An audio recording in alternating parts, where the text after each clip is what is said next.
सोनारी गावामध्ये डोंजा जिल्हा परिषदचे अधिकृत उमेदवार भाऊसाहेब खरसडे, पंचायत समितीचे अधिकृत उमेदवार राष्ट्रवादी काँग्रेस पक्षाचे मिस्किन, पलीकडच्या पंचायत समितीचे उमेदवार पंकज नाना पाटील, आपण सर्वजण उन्हामध्ये या ठिकाणी बराच वेळापासून उभा आहे. त्यामुळे माफी मागून सर्व व्यासपीठ पक्षाचे गावातले सोनारीला आलेले तालुक्यातील सर्व नागरिक, 28 तारखेला दुर्दैवी घटना घडली.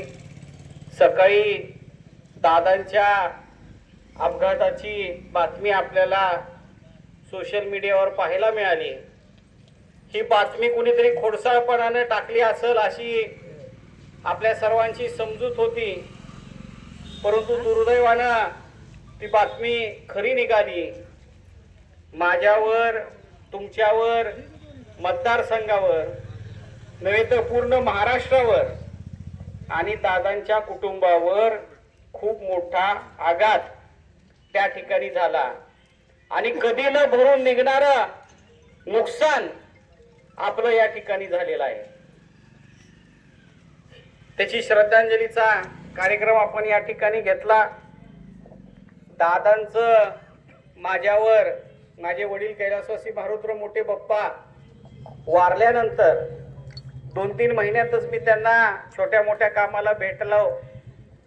तेव्हापासून ते आजपर्यंत त्यांचा आशीर्वाद, मार्गदर्शन मला लाभलं. मतदारसंघाला जास्तीचं लक्ष त्यांचं आपल्या मतदारसंघामध्ये होतं. प्रशासनावर त्यांचा दबाव होता. सत्तेत असलं तर कोणत्याही नेत्याचा अधिकारी ऐकतात. विरोधी पक्षामध्ये असताना सुद्धा दादांचा दबदबा होता.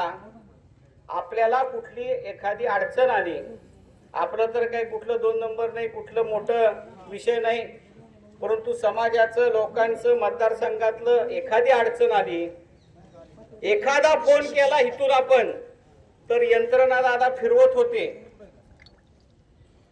तुमच्या अतिवृष्टीच्या काळामध्ये त्या ठिकाणी लोक आपली अडकलेली होती. दादांच्या एका फोनवर हेलिकॉप्टर आपल्या मतदारसंघामध्ये आणलं, ही दादांची ताकद होती. आपल्या माग आधार होता, आशीर्वाद होता.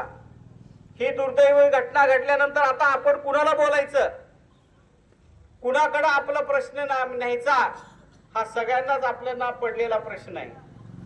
परंतु दुसरीकडे दुर्दैव घटना घडली असली तरी दादांनी जो पक्ष मोठा केलाय त्या ठिकाणी त्याचे पक्षाचे कार्यकर्ते इलेक्शन मध्ये उभा आहेत. एरवी इलेक्शन नसतं तर महिनाभर आपला हा कार्यकर्ता घराच्या बाहेर निघाला नसता दुःखामुळं. परंतु आज एकीकडे इलेक्शन, एकीकडे दुर्दैवी घटना.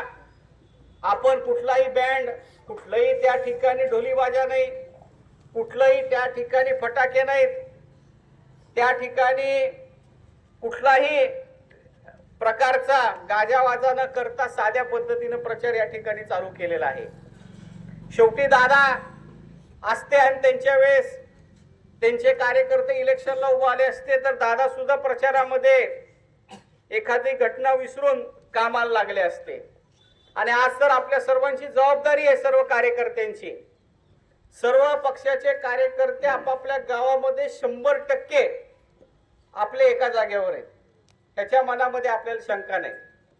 परंतु आपण ही ताकद येणाऱ्या 5-6 दिवसामध्ये टिकवणं, जोपासणं आणि त्याचं रूपांतर मतदानामध्ये करणं, हीच खरी दादांना श्रद्धांजली आहे, हे मी आपल्याला सुरुवातीला या ठिकाणी सांगतो.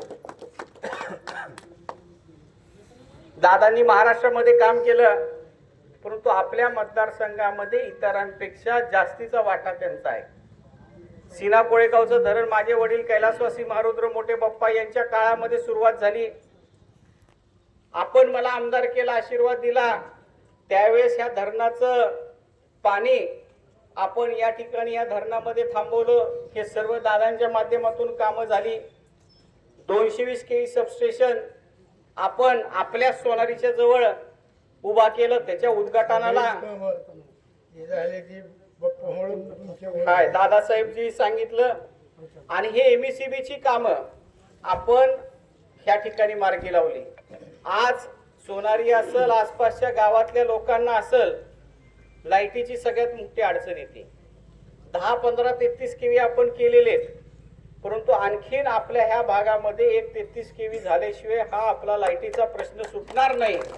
आणि 100% हे काम आपण या ठिकाणी मार्गी लावू, हे तुम्हाला मी या कार्यक्रमाच्या निमित्तानं सांगू इच्छितो. आपलं सोनारी हे ग्रामदैवत आहे. महाराष्ट्रातून लोक येतात. आज सुद्धा रविवारी बघा जत्रेचं यात्रेचं स्वरूप आहे.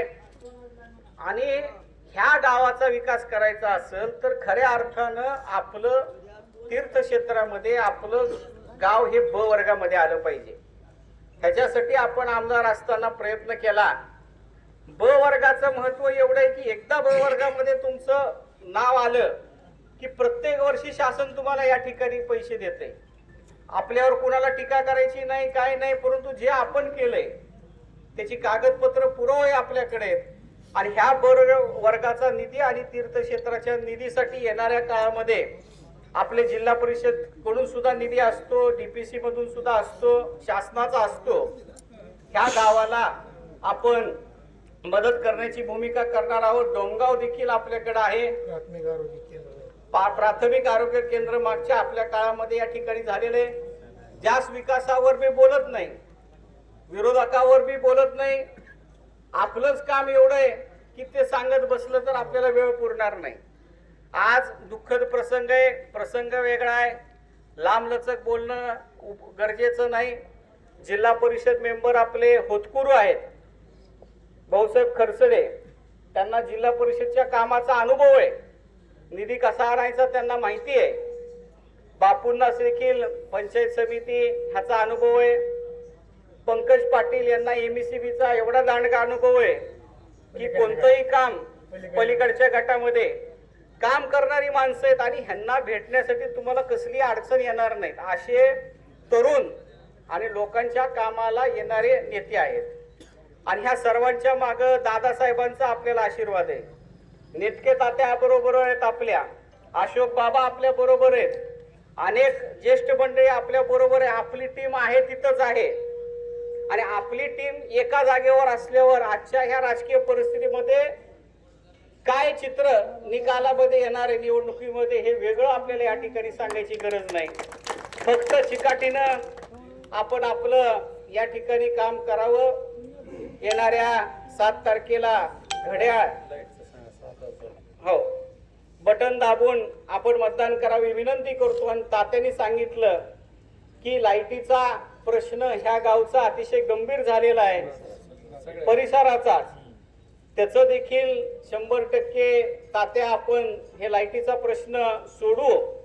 परंतु हे टेम्पररी झालं. आपल्याला कायमस्वरूपी नवीन 33 केव्ही हितं देऊन कायमस्वरूपी आपला हा प्रश्न या ठिकाणी सोडू. एवढंच या कार्यक्रमाच्या निमित्तानं बोलतो आणि माझे 2 शब्द संपवतो. धन्यवाद.